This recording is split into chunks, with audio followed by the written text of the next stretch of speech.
Hello friends, இன்றைக்கி நம்ம பச்சரிசி வச்சு புட்டு செய்யலாம். இந்த 2 கப்பு பச்சரிசி வந்து நான் ஊற வச்சுருக்கேன். நல்லா இது 4-5 மணி நேரம் நல்லா ஊறட்டோங்க. இது போல் ஒரு சுத்தமான டவலில் நல்லா அரிசியை ஊற வச்சோம் பாருங்கள். அந்த அரிசியை நல்லா தண்ணி இருத்துட்டு இது மாதிரி சுத்தமான டவலில் ஆற வச்சு எடுத்துக்கோங்க.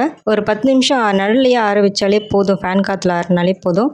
மிக்சியில் போட்டு இப்போ அரைச்சி எடுத்துக்கலாம். அதை மிஷினில் கொடுத்து கூட நீங்கள் அரைச்சி எடுத்துக்கலாம். நாங்கள் கொஞ்சம் குவான்டிட்டினால நாங்கள் மிக்சியிலே போட்டு அரைச்சி ஜெலிச்சு எடுத்துக்கோங்க. ஒரு வாணலியில் போட்டுக்கலாம். அதை இப்போ வந்து நம்ம இந்த மாவை வறுத்து எடுத்துக்கணும்.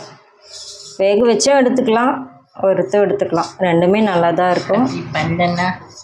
இப்படி பண்ணலைன்னா நல்லா இருக்காது. பச்சை புட்டில் வந்து பச்சை வாசனை வரும். பரவாயில்லையா? மாவு வாசனை ஒரு மாதிரி பச்சை வாசனை வரும். 5 மினிட்ஸு வறுத்தா போதும். கொஞ்சம் அப்படியே இப்போ கொஞ்சம் டைட்டாக இருக்குது பாருங்கள். அப்புறம் கொஞ்சம் லேஸாக இருக்கும். நம்ம கலரும் போதே இந்த பதம் தெரியும். ஆட்டாமல் எடுறா. உன் வீடியோ நீ எடுத்தது கஷ்டமாகுதுடா. ஆடிக்கிட்டே இருக்குது. எப்படி நான் எடிட் பண்ணுறது? லைட்டாக வறுத்தா போதும். இதை திருப்பி நம்ம எடுத்துகிட்டு நம்ம வேக வைக்கணும்.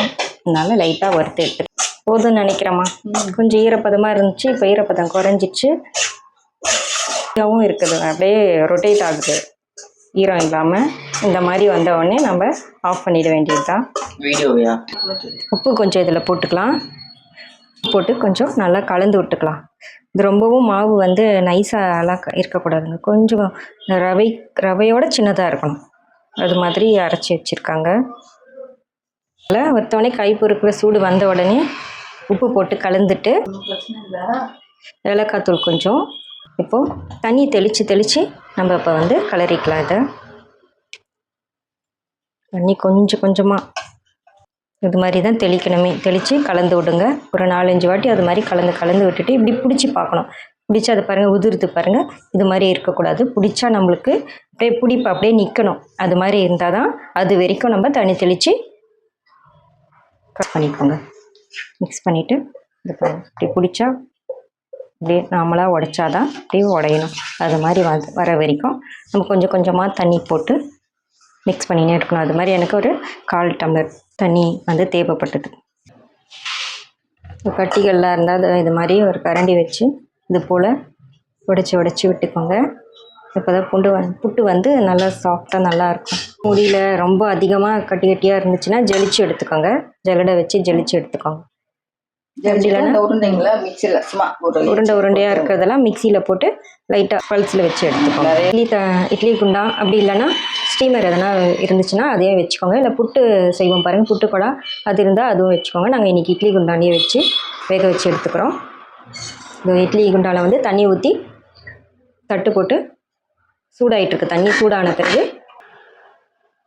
சுத்தமான துணியை இதில் நம்ம போட்டுக்கலாம். இல்லை அந்த புட்டு மாவு கலந்து வச்சதை நம்ம இதில் சேர்த்துடலாம். பாருங்கள், இது போல் நம்ம போட்டு சேர்த்தாச்சு.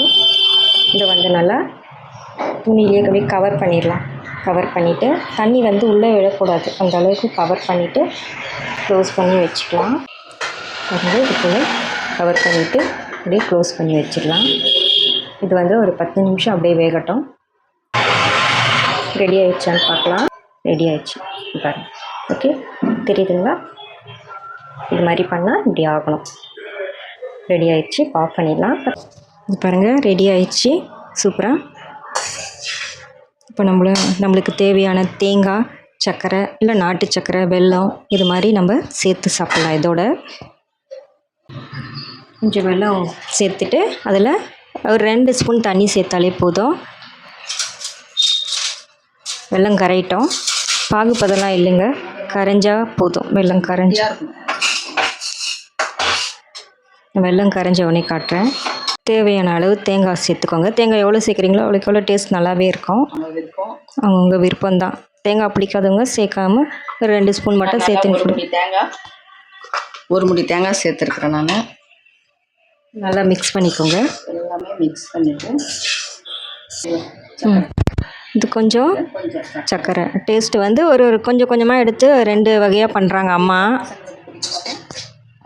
பசங்களுக்கு எது பிடிக்குமோ, ஒவ்வொரு பசங்களுக்கு சர்க்கரை பிடிக்கும், ஒவ்வொரு பசங்களுக்கு நாட்டு சர்க்கரை பிடிக்கும், ஒவ்வொருத்தருக்கு வெல்லம் தான் பிடிக்கும். இது வந்து நாட்டு சர்க்கரை போடுறாங்க கொஞ்சம். உங்களுக்கு எவ்வளோ தேவையோ நாட்டு சக்கரை அவ்வளோ சேர்த்துக்கோங்க. மிக்ஸ் பண்ணிக்கோங்க. ஆல்ரெடி நம்ம எல்லாத்துலேயுமே தேங்காய் சேர்த்து கலந்துட்டோம் இல்லைங்களா? இப்போது சக்கரை வேணுமா சக்கரை, வெல்லம் வேணுன்னா வெல்லம், நாட்டு சக்கரை வேணும்னா நாட்டு சக்கரை. இதை நம்ம வடிகட்டி அதில் சேர்த்துக்கலாம், நெட்டிடலாம்.